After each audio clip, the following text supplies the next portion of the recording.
వజ్రాసనం. వజ్రం అంటే వజ్రపు రాయి లేదా దృఢమైన స్థితి అని అర్థం.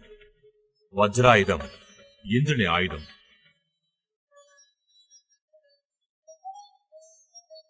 మోకాళ్ల మీద నించోండి. కాళ్లను చాపండి.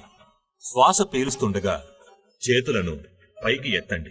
శ్వాస వదిలేటప్పుడు ముందుకు వంగండి.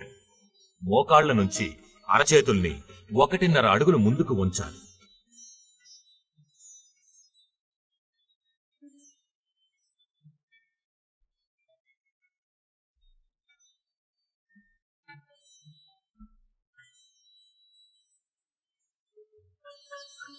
మళ్లీ మామూలు స్థితికి వచ్చి మళ్లీ చేయండి.